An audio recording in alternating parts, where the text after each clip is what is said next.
Hi, my name is Steve Elschlager, and I'm the program manager for something called the Congregational Financial Assessment. And the Congregational Financial Assessment is part of a larger initiative at the ELCA called Resourceful Servants. Resourceful Servants is a program that's been funded by the Lilly Endowment in Indianapolis over the last few years.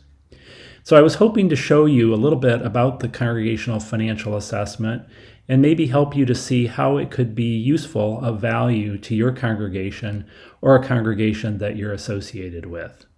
The underlying premise behind the Congregational Financial Assessment is that when it comes to money-related practices, your congregation's transparency and professionalism is directly related to the trust that your donors, your members, supporters have in giving you money. And that trust in turn opens the door for continued generosity for that support to fund the ministries of your congregation. So a direct connection between professionalism and transparency and trust and continued generosity. And I think that should make sense. You know, we talk to people about being good stewards. We want them to be good stewards. So it only makes sense that they would have an interest in how their gifts are being stewarded and whether they're being handled in the best possible way to return the greatest amount of impact for those donations.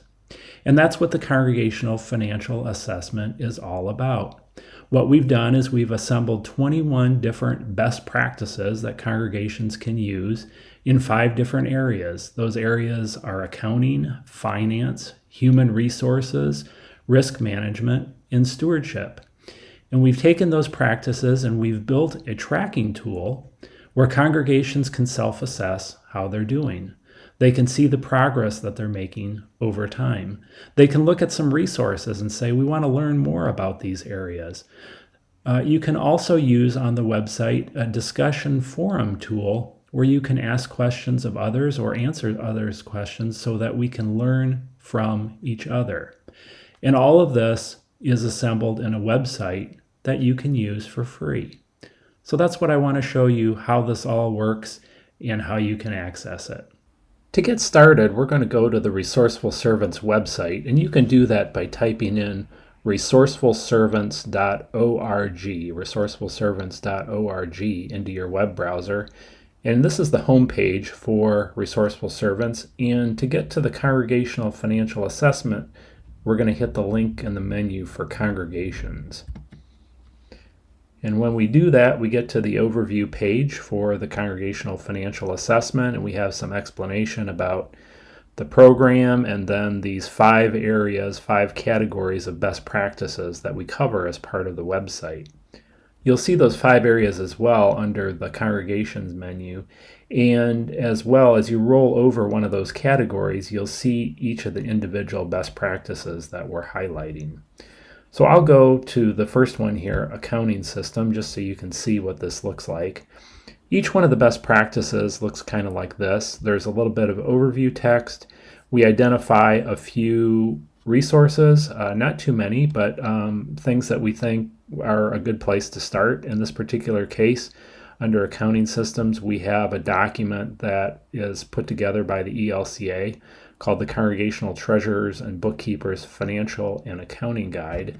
And when I click on that, it takes me to a 49-page PDF that has all sorts of information about accounting for ELCA congregations and things that you'd want to think about.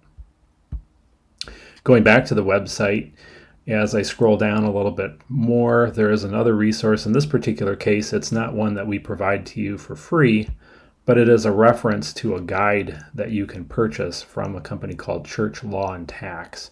And this is a very thick manual, everything you need to know about church finance and accounting.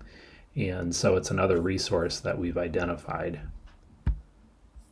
Back at the Resourceful Servants website for Congregational Financial Assessment, as I keep scrolling down, there's some information about sharing resources and providing feedback and also tracking progress. But as I get a little bit further down, there's an area for discussion, and each one of the best practices has this kind of an area to it. And you'll notice there's a comment here. It says that we have moved to the online version of QuickBooks, which has worked out well for COVID-19 challenges. And then there's a suggestion to look into a website called TechSoup.org for significant discounts for software and hardware for nonprofits. So it turns out you can get QuickBooks Online for quite a bit less than the advertised price if you have nonprofit status, and TechSoup will show you how to do that. So the hope with this forum area is that people will share this kind of information or ask questions of each other, and the amount of learning that can happen through that forum hopefully will multiply what we're able to do by just sort of creating a static website. Once you've logged into the site, you will be allowed to post questions or answer questions in that space. So each one of the best practices has a page like this. And again, there's 21 of these practices. There are a few practices that actually have a little video that goes with it. I'll go over here and show you an example of that in this particular one. Emphasize stewardship and discipleship year-round. So there's a little video here that goes with that kind of helps to explain the overview text and this particular practice. Once you've logged in and identified yourself as an administrator for your congregation, you can use the tracker portion of the Congregational Financial Assessment website.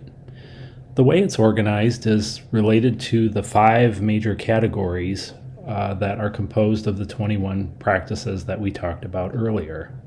On this page, you'll see as I scroll down that I'm on the accounting page, and each one of the practices under accounting is visible and gives me a chance to self-assess how I think my congregation is doing. All the way over at the left, I can say, we don't really do this practice, or I can say, we do the practice, but we need significant improvement. As I move further over to the right, I have an option that we do the practice and we need some improvement, or all the way at the right, we do the practice well. Behind the scenes, each one of these self-assessments has a numerical score associated with it, which then get aggregated as I go through all of the various practices. You'll see as I scroll down here that I have an option at the very end to hit Next, which then takes me to the next category, the finance category of practices as well.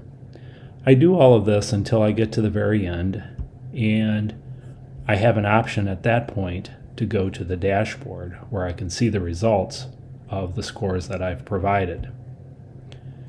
On the dashboard, I get an aggregate score, and it shows me how that score is composed. And over time, it will show me how my score is changing over time. Again, this score is for my congregation and how my team, my finance team, people who are in the know connected to this website, are self-assessing where our congregation is at related to these practices. Setting up your account involves some very basic information.